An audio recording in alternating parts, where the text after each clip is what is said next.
Histórias assustadoras do Reddit.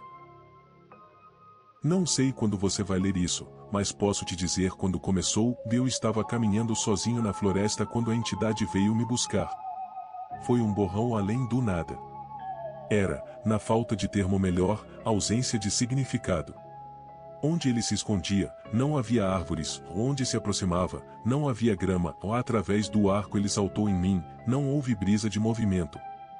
Não havia ar algum. Ao atingir, senti a sensação distinta de garras me perfurando em algum lugar invisível, um lugar que eu nunca tinha sentido antes. Minhas mãos, braços, pernas e torso pareciam estar bem e eu não estava sangrando, mas sabia que tinha me machucado de alguma forma. Enquanto corria de volta para casa com medo, percebi que era menos. Eu estava vagamente cansado, e às vezes era difícil me concentrar. A solução naquele estágio inicial foi fácil, uma grande xícara de café me ajudou a me sentir normal novamente. Por um tempo, esse sutil dreno no meu espírito se perdeu no fluxo e refluxo da cafeína no meu sistema. Pode-se dizer que minha vida começou naquela semana, na verdade, porque foi quando conheci a Mar. Ela e eu nos dávamos muito bem, embora, para ser honesto, tenho quase certeza de que me apaixonei por ela por telefone antes mesmo de nos conhecermos. Era quase como se as emoções fortes daquela primeira semana fizessem a entidade revidar-se ainda estava comigo, presa a alguma parte invisível do meu ser. Os primeiros incidentes foram pequenos, e eu mal me preocupei com eles. A cor do carro de um vizinho mudou de azul escuro para preto numa manhã, e eu olhei para ele antes de balançar a cabeça e ignorar a diferença. 2 dias depois, no trabalho, o nome de um colega mudou de Fred para Dan. Perguntei cuidadosamente por aí, mas todo mundo disse que o nome dele sempre foi Dan. Achei que só estava enganado. Então, por mais ridículo que pareça, eu estava fazendo xixi no banheiro de casa quando, de repente, me vi numa rua aleatória. Eu ainda estava de pija. Calças abaixadas e urinando, mas agora à vista de uma dúzia de pessoas em um ponto de ônibus. Horrorizado, puxei minhas roupas e corri antes que alguém chamasse a polícia. Consegui chegar em casa, mas a experiência me obrigou a admitir que ainda estava em perigo. A entidade estava fazendo algo comigo, e eu não entendia como revidar. Mar apareceu naquela noite, mas ela tinha sua própria chave. Oi, perguntei confuso. Como você conseguiu uma chave? Ela apenas riu. Você é fofo. Tem certeza de que está bem com isso? Ela abriu uma porta e entrou em uma sala cheia de caixas. Eu sei que morar juntos é um grande passo, especialmente quando estamos namorando há apenas 3 meses. Morando juntos? Eu literalmente tinha acabado de conhecê-la na semana anterior. O problema é que minha mãe sempre me chamou de biscoito inteligente por um motivo. Eu sabia quando calar a boca. Em vez de causar uma cena, disse que estava tudo bem, então fui direto para o meu quarto e comecei a investigar. Minhas coisas estavam exatamente como eu havia deixado, sem sinais de um intervalo de 3 meses na habitação, mas encontrei algo fora do comum da data. Estremeci de raiva ao processar a verdade. A entidade havia comido 3 meses da minha vida. O que diabos eu estava enfrentando? Que tipo de criatura poderia consumir pedaços da alma de alguém assim? Eu tinha perdido a parte mais empolgante de um novo relacionamento, e nunca entenderia nenhuma história compartilhada ou piada interna daquele período. Algo absurdamente precioso havia sido tirado de mim, e eu estava furiosa. Essa fúria ajudou a suprimir a entidade. Nunca bebi álcool. Eu tomava café religiosamente. Eu conferia a data toda vez que acordava. Por 3 anos, consegui viver cada dia observando nada além de pequenas alterações. Um fato social aqui e ali, o trabalho de alguém, quantos filhos tinha, esse tipo de coisa, o traçado das ruas próximas, a hora em que meu programa de TV favorito foi ao ar, esse tipo de coisa. Sempre, essas mudanças me lembravam que a criatura ainda tinha suas garras cravadas no meu espírito. Em 3 anos, em nenhum momento, me deixei desligar. Um dia, fiquei descuidado. Me deixei envolver muito no final da temporada do meu programa favorito. Era envolvente, uma história fantástica. No auge da ação, um menino se aproximou da mim. e a espreguiçadeira e sacudiu meu braço. Surpreso, perguntei: "E quem é você? Como você entrou aqui?" Ele riu e sorriu radiante. "Papai bobo." Meu coração afundou no peito. Eu soube imediatamente o que tinha acontecido. Depois de algumas perguntas disfarçadas, descobri que ele tinha 2 anos e que era meu filho. A agonia e a dor que preenchiam meu peito eram quase insuportáveis. Não só perdi o nascimento do meu filho, como nunca veria ou saberia os primeiros anos de sua vida. Mari e eu obviamente nos casamos e começamos uma família no tempo que perdi, e eu não fazia ideia das alegrias ou dores que aqueles anos traziam. Estava nevando lá fora. Segurando meu filho repentino no colo, sentei e observei os flocos caírem do lado de fora. Que tipo de vida seria essa se quedas de concentração podiam me custar anos? Eu precisava buscar ajuda. A igreja não fazia ideia do que fazer. Os padres não acreditaram em mim e disseram que eu tinha um problema de saúde, não algum tipo de possessão. Os médicos não tinham ideia. Nada apareceu em todos os exames deles, mas eles aceitaram meu dinheiro de graça com prazer. Quando acabei as opções, decidi contar para Mar. Não havia como saber como tudo aquilo parecia do lado dela. Como eu era quando não estava lá? Será que eu ainda levei nosso filho para a escola? Será que eu ainda fazia meu trabalho? Claramente, eu sabia, porque ela parecia não ter percebido nada, mas ainda assim tive um pressentimento horrível de que algo devia estar faltando na vida dela quando eu não estava realmente em casa dentro da minha própria cabeça. Mas na noite em que preparei um jantar agradável, ela chegou não destrancando a porta da frente, mas batendo nela. Atendi e vi que ela estava com um vestido bonito. Ela ficou felizmente surpresa com os arranjos na mesa. Um jantar chique para um segundo encontro? Eu sabia que você gostava de mim. Graças a Deus eu sabia quando ficar calada. Se eu tivesse falado sobre ser casado e ter um filho, ela talvez tivesse fugido. Em vez disso, peguei o casaco dela e sentei para o nosso segundo encontro. Com perguntas cuidadosamente elaboradas, consegui deduzir a verdade. Esse realmente foi nosso segundo encontro. Ela viu alívio e felicidade em mim, mas interpretou isso como nervosismo de namoro. Eu só fiquei animado ao perceber que a entidade não estava necessariamente comendo partes inteiras da minha vida. Os sintomas, como eu começava a entender, eram mais como consequências de uma alma despedaçada. A criatura me feriu ou me quebrou em pedaços. Talvez eu vivesse minha vida fora de ordem, mas pelo menos eu realmente a viveria. E assim foi por alguns anos, do meu ponto de vista. Embora pequenas mudanças na política ou na geografia acontecessem diariamente, grandes mudanças na minha situação mental só aconteciam a cada 2 meses. Quando me vi em um novo lugar e época da minha vida, simplesmente ficava quieto e ouvia, certificando-me de entender o ambiente antes de fazer qualquer coisa para evitar cometer erros.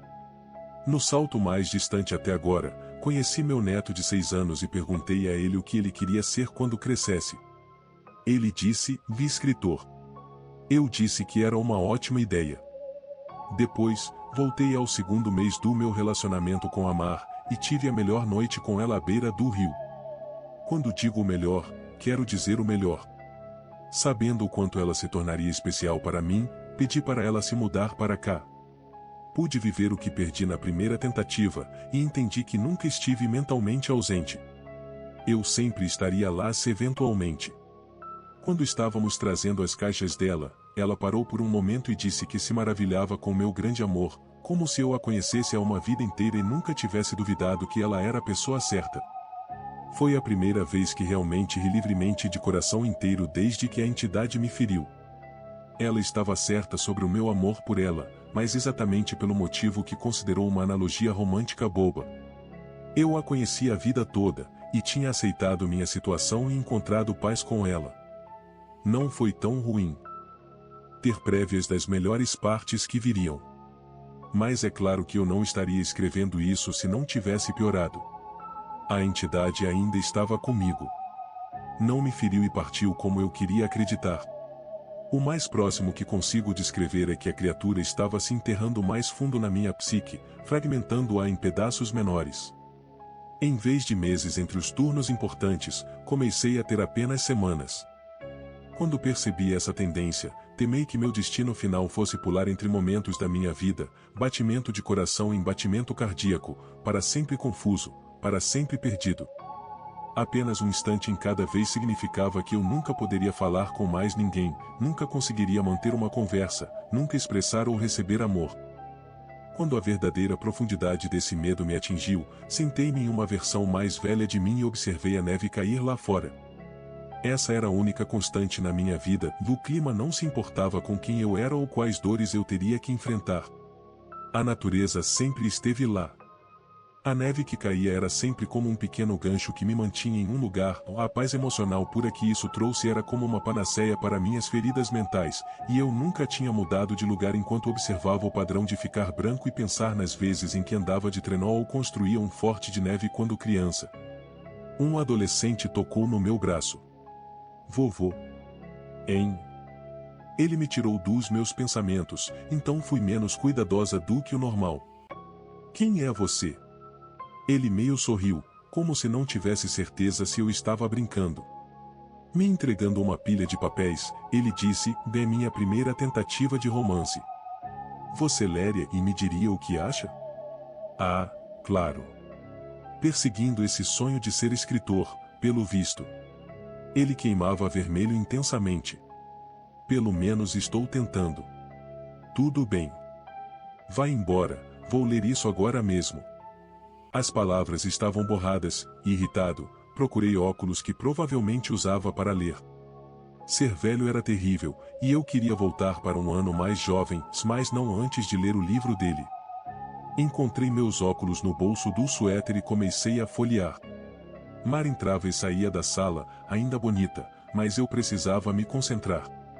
Eu não sabia quanto tempo teria lá. Parece que tínhamos parentes em casa. Era Natal? 2 adultos e algumas crianças que eu não reconhecia passaram pelo corredor, e vi meu filho, agora adulto, passar com a esposa ao sair pela porta. Como grupo, a família estendida começou a andar de trenó para fora. Finalmente, terminei de ler a história e chamei meu neto. Ele desceu correndo as escadas e foi para a sala. Como foi? Bem, é terrível, eu disse a ele com sinceridade. Mas é terrível pelos motivos certos. Você ainda é um jovem. Então seus personagens se comportam como jovens, mas a estrutura da história em si é muito sólida. Parei. Não esperava que fosse ser uma história de terror. Ele assentiu. É um reflexo dos tempos. As expectativas para o futuro são desanimadoras, não tão esperançosas como antes. Você é jovem demais para estar ciente assim, eu disse a ele. Uma ideia me ocorreu. Se você curte horror, sabe algo sobre criaturas estranhas? Claro. Leio tudo o que posso. Eu o adoro. Cautelosamente, olhei pelas entradas da sala de estar. Todos estavam ocupados lá fora. Pela primeira vez, me abri com alguém na minha vida sobre o que estava vivendo. Em tons baixos, contei a ele sobre minha consciência fragmentada. Para um adolescente, ele lidou bem com isso. Você está falando sério? Sim. Ele assumiu o olhar determinado de um homem adulto aceitando uma missão. Vou pesquisar, ver o que consigo descobrir. Você deveria começar a escrever tudo o que você experimenta. Construa alguns dados. Talvez possamos mapear sua ferida psíquica. Uau! Parece um plano. Fiquei surpreso. Isso fazia sentido, e eu não esperava que ele tivesse uma resposta séria. Mas como vou colocar todas as anotações em um só lugar? Vamos pensar em um lugar para você deixá-los, disse, franzindo a testa pensativo. Então eu vou buscá-los, e podemos traçar o caminho que você está seguindo pela sua própria vida, ver se há algum padrão. Pela primeira vez desde que a situação piorou, senti esperança novamente. Que tal debaixo da escada? Ninguém nunca passa por baixo de lá. Claro. Ele se virou e saiu da sala. Eu o observei depois. Ouvi ele batendo perto da escada. Finalmente, ele voltou com uma caixa, colocou-a no carpete e a abriu para revelar uma pilha de papéis rebentando. Ele exclamou, caramba! Mas claro, sendo adolescente, ele não falava besteira. Surpreso, pisquei rapidamente, perdoando seus palavrões por causa do choque. Fui eu que escrevi isso? Ele olhou para mim maravilhado. Sim. Ou, você vai. Você ainda tem que escrevê-los e colocá-los debaixo da escada depois disso. Ele olhou novamente para os papéis, depois cobriu a caixa. Então você provavelmente não deveria ver o que eles dizem. Isso pode ficar estranho. Isso eu entendi. Certo. Ele engoliu em seco. Tem tipo 50 caixas lá embaixo, todas cheias assim. Decifrar isso vai levar muito tempo. Seu tom caiu para uma seriedade mortal. Mas eu vou te salvar, vovô. Porque acho que mais ninguém consegue. Lágrimas escorreram pelo meu rosto então, e não consegui evitar chorar uma ou duas vezes. Eu não tinha percebido o quanto me sentia sozinho na minha prisão mutável de consciência até finalmente ter alguém que entendia. Obrigado. Muito obrigado. E então eu era jovem de novo, e estava no trabalho numa terça-feira qualquer. Quando a tristeza e o alívio desapareceram, a raiva e a determinação os substituíram. Depois que terminei meu trabalho, peguei um papel e comecei a escrever. Enquanto as semanas mudavam ao meu redor, enquanto essas semanas viravam dias e depois horas, eu escrevia a cada momento livre sobre quando e onde achava que estava. Eu os coloquei debaixo da escada, fora de ordem, e minha primeira caixa foi, na verdade, a 30ª, e minha última caixa foi a primeira. Depois de ter mais de 50 caixas escritas do meu ponto de vista, se quando minha mudança de forma virou questão de minutos, soube que cabia ao meu neto seguir o que aconteceria. Abaixei a cabeça e parei de olhar. Eu não aguentava mais o rio da mudança de consciência. Nomes, lugares, datas, empregos, cores e pessoas estavam todos errados e diferentes. Nunca estive mais velho. Eu sentei assistindo a neve cair. Um homem de pelo menos 30 anos que eu reconhecia vagamente entrou na sala. Vamos, acho que finalmente descobri. Eu estava tão frágil que me mexer doía. Você é ele? Você é meu neto? Sim. Ele me levou para uma sala cheia de equipamentos estranhos e me sentou em uma cadeira de borracha de frente para um grande espelho 2 vezes maior que um homem. O padrão finalmente se revelou. Há quanto tempo você trabalha nisso? Perguntei a ele, horrorizada. Me diga que você não sentiu falta da sua vida como eu estou perdendo a minha. Sua expressão era ao mesmo tempo fria como pedra e furiosamente resoluta. Vai valer a pena. Ele aproximou 2 hastes finas de metal do meu braço e então assentiu para o espelho. Olha. Este choque é cuidadosamente calibrado. O choque elétrico do dispositivo foi assustador, mas não doloroso. No espelho, vi uma silhueta de luz arqueada rapidamente aparecer acima da minha cabeça e ombro. A eletricidade percorreu a criatura como uma onda, revelando brevemente a natureza terrível do que estava acontecendo comigo. Uma boca protuberante, parecida com sanguessuga, envolvia a parte de trás da minha cabeça, descendo até minhas sobrancelhas e tocando cada orelha, e seu corpo parecido com uma lesma passava pelo meu ombro e entrava na minha alma. Era um parasita. E isso estava alimentando minha mente. Meu neto, agora adulto, segurou minha mão enquanto eu absorvia o horror. Depois de um momento, ele perguntou, tirar vai doer muito. Você está pronto para isso? Com medo, perguntei, Lumar está aqui? Seu rosto suavizou. Não. Faz alguns anos que não. Eu podia perceber pela reação dele o que tinha acontecido, mas não queria que fosse verdade. Como? Temos essa conversa com frequência, respondeu. Tem certeza que quer saber? Nunca te faz sentir melhor. Lágrimas encheram meus olhos. Então não me importo se dói, ou se eu morro. Não quero ficar em um tempo em que ela não está viva. Ele fez um som de compreensão e então voltou para suas máquinas para conectar vários fios, diodos e outras tecnologias nos meus membros e testa. Enquanto fazia isso, falava. Trabalhei por 2 décadas para descobrir isso, e tive muita ajuda de outros pesquisadores do ocultismo. Esse parasita tecnicamente não existe no nosso plano. É um dos descendentes menores de mim, e se alimenta do plexo da mente, alma e consciência em realidade quântica. Quando detalhes como nomes e cores dos objetos mudavam, você não estava enlouquecendo. A teia da sua existência estava apenas perdendo fios enquanto a criatura te devorava. Eu não entendia totalmente. Olhei para cima, confuso, quando ele colocou uma coroa de eletrônicos na minha cabeça, alinhada exatamente com onde a boca do parasita me envolveu. O que é Mi? Ele parou o trabalho e ficou pálido. Esqueci que você não saberia. Você tem sorte, acredite. Depois de uma respiração profunda, ele voltou a se mover e colocou os dedos perto de alguns interruptores. Pronto. Isso é cuidadosamente ajustado para tornar seu sistema nervoso extremamente pouco apetitoso para o parasita, mas basicamente é terapia de eletrochoque. Ainda conseguia ver o sorriso da Mar. Mesmo ela tendo morrido, eu estava com ela há poucos instantes. Faça isso. O clique de um interruptor ecoou nos meus ouvidos, e quase ridicou. A eletricidade era suave. Não parecia nada, pelo menos no começo. Então, vi o espelho tremendo, e meu corpo dentro daquela imagem convulsionando. Ah! Não! Doeu mesmo. Nada nunca foi tão doloroso. Foi tão excruciante que minha mente não conseguiu processar imediatamente.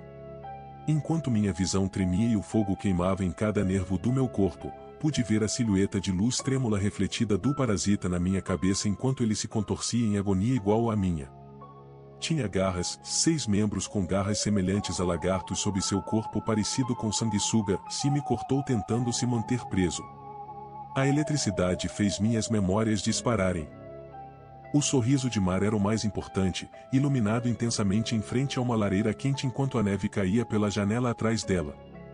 As bordas daquela memória começaram a se iluminar, e percebi que minha vida era um período contínuo de experiências, era apenas a consciência dela que havia sido fragmentada por aquele mal que se banqueteava nas minhas costas. Eu nunca consegui estar presente no nascimento do meu filho. Eu já tinha pulado ao redor dela uma dúzia de vezes, mas nunca realmente vivi isso. Pela primeira vez, pude segurar a mão da Mars e estar lá para ela. Não. Não. Aquele momento mudou perfeitamente para segurar sua mão enquanto ela estava deitada em uma cama de hospital por um motivo bem diferente. Não isso. Deus, por quê? Foi tão impiedoso me fazer lembrar disso. Desabei em lágrimas enquanto as enfermeiras corriam para a sala. Eu não queria saber. Eu não queria passar por isso. Eu já tinha visto todas as partes boas, mas não queria a pior parte, o fim inevitável que todos um dia enfrentariam. Não valeu a pena. Estava manchado. Toda essa alegria foi devolvida 10.000 vezes em dor. O fogo no meu corpo e no meu cérebro explodiu em uma tortura branca pura, e eu gritei. Meu grito se transformou em um grito surpreso enquanto as máquinas, a eletricidade e a cadeira sumiam. A neve não caía mais ao redor da minha vida, e eu estava na floresta em um dia claro de verão. Meu Deus! Virei-me para ver a criatura se aproximando. Era a mesma ausência de significado, o mesmo vazio na realidade. Ele avançou furtivamente, como antes, mas, desta vez, chiou e se virou. Fiquei de pé, surpreso por ser jovem novamente livre do parasita. Meu neto realmente tinha feito isso.